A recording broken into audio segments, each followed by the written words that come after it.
The biggest thing that we've seen from our guests is because they are digitally connected, because the world is at their fingertips and only a couple of clicks away, they demand great experiences every time. And great experiences are frictionless experiences.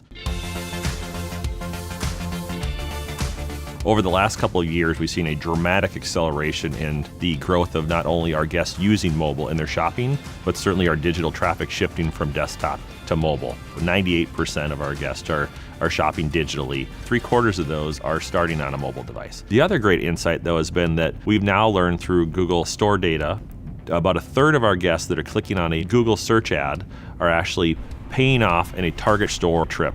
Over the last several years, we've seen a dramatic shift towards a far more diverse guest base, and it's a young family that's digitally connected, that demands great value every day, and that loves to shop. There's no longer a delineation between how they live life and how they shop. They just shop whenever they have time. That could be at their kid's soccer game, it could be between meetings, that every moment is a shopping moment thanks to their mobile device. We've had to rethink our entire strategy and how we design experiences, acknowledging that that mobile device is in their hands, and we've got to be able to bring the best of online to offline every time. So last year we declared strategically that mobile was the front door to Target.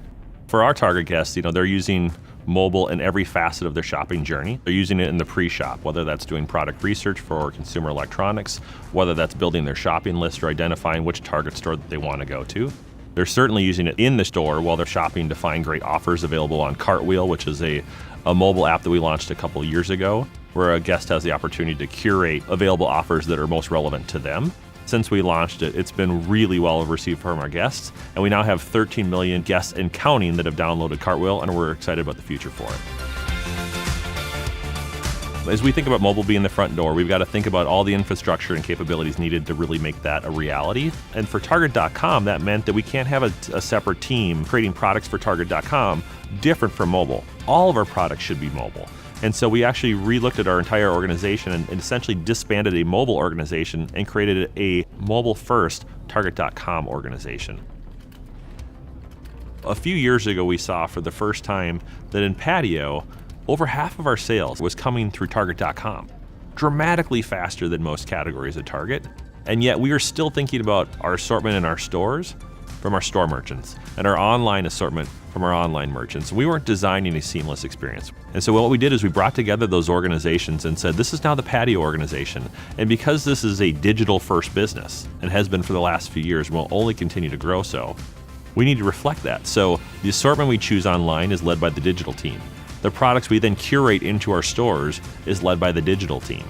Even our weekly ad, our circular that we print, the products and offers that we choose to go in there are led by our digital team to drive the overall patio business.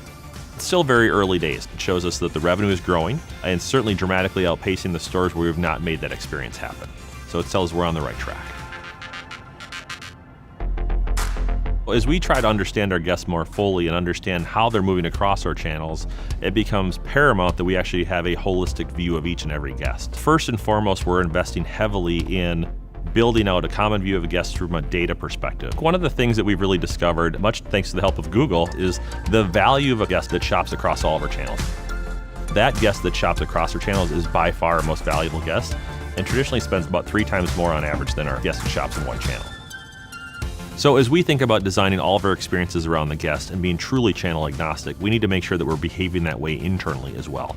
And so from a merchandising perspective and from a marketing perspective, we've now moved those teams to joint KPIs and joint incentives so that they're truly driving enterprise first behavior and not driving for what's best for the channel. They're driving what's best for our guests. Our marketers are looking at what's the best thing to drive overall enterprise revenue. So they're shifting dramatically their marketing spends, in many cases from more traditional media to accelerating to digital media. For example, we've dramatically increased our spending with Google Shopping ads from a mobile perspective, and we've seen that pay great dividends. If there's one piece of advice, I think in the midst of this, you have to listen to the guest. And that should be your North Star in everything that you do. We also know we have a huge opportunity ahead of us in this transformation, and that's the most exciting part, is we're just getting started.